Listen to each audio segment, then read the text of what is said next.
American healthcare reform, arguably one of the most pressing arguments in recent political history. Currently, there are roughly 30 million Americans without health insurance.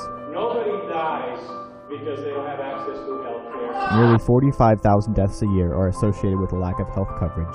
Healthcare is a broken system that is becoming more and more of a capitalistic industry every year. This is a bipartisan agreement for change. The argument is the ways to approach the renewal and reform of the healthcare system. We are here to tackle the issue by discussing its history, possible solutions, human rights aspect, and how we can look towards a future of healthcare in America. American healthcare reform, arguably one of the most pressing arguments. The issue of healthcare has always been a pressing issue throughout American history. Medicine hadn't been a huge concern for the daily American in the 18th century. Most people just died of today preventable diseases. The healthcare industry only boomed in the mid-1800s after the discovery of antibiotics, proper amputations, proper contaminant control, and the invention of the hospital and private healthcare system, which stemmed from local drug dispensaries. The issue of healthcare has always been a pressing issue. But the issue really inflamed with the advent of the changing economic climate during the infamous Great Depression, with a wide number of Americans not being able to afford access to healthcare.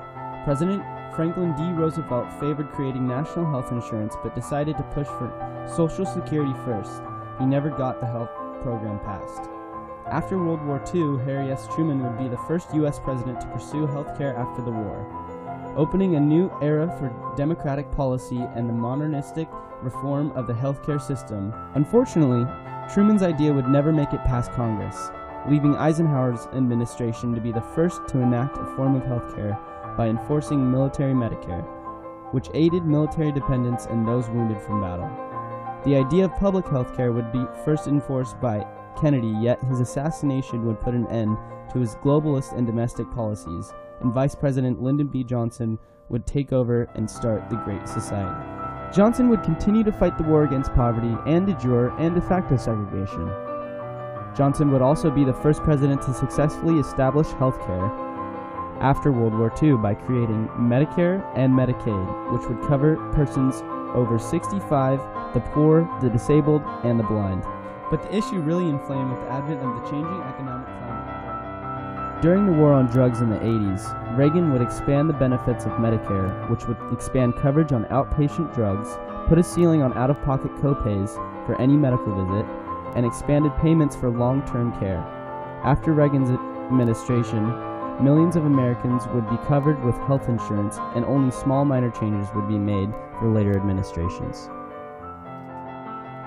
The Affordable Care Act, otherwise known as Obamacare, was put into effect in 2010 after a huge congressional debate making health care theoretically available to all Americans while becoming more affordable for the lower class. The controversial aspect of the ACA is that because it is making healthcare free/affordable for the lower class, it is also taxing the healthcare providers and the wealthier class Americans. Which is the reason as to why many wealthy Republicans and businessmen are so against Obamacare. Yet many people support it because of a common belief that healthcare should be a universal right for every human. But in the US, the average trip to the ER without medical insurance costs up to $1,200.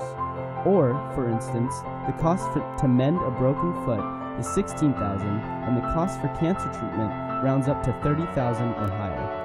With health insurance, all of these medical excursions are covered with the exception of the small copays made to the hospital.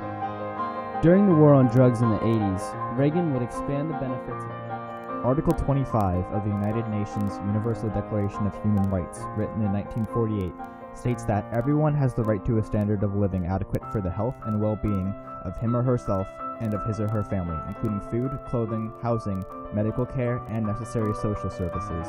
The UN document from 1948 still stands in UN policy today. However, the US over these past decades has not been faring too well under the international spectrum for their views on healthcare. Most of the world's developed nations have universal healthcare, and these are the top 10 countries based on GDP, with their correlation to healthcare. The US has none. This graph disproves the notion that a single-payer healthcare system would harm the US economy.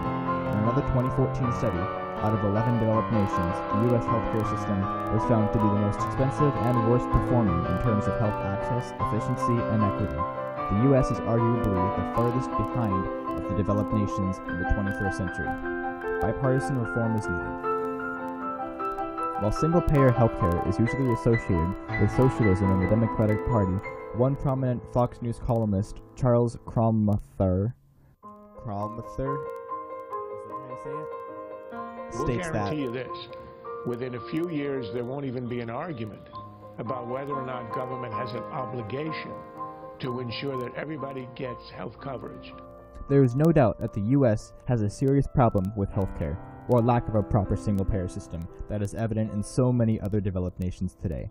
Therefore, we must act, either by joining organizations like Medicare for All or Justice Democrats, or writing to your local congressman and demanding the need for universal healthcare. Thank you. Article 25 of the United Nations Universal Declaration of Human Rights, written in 1948, states that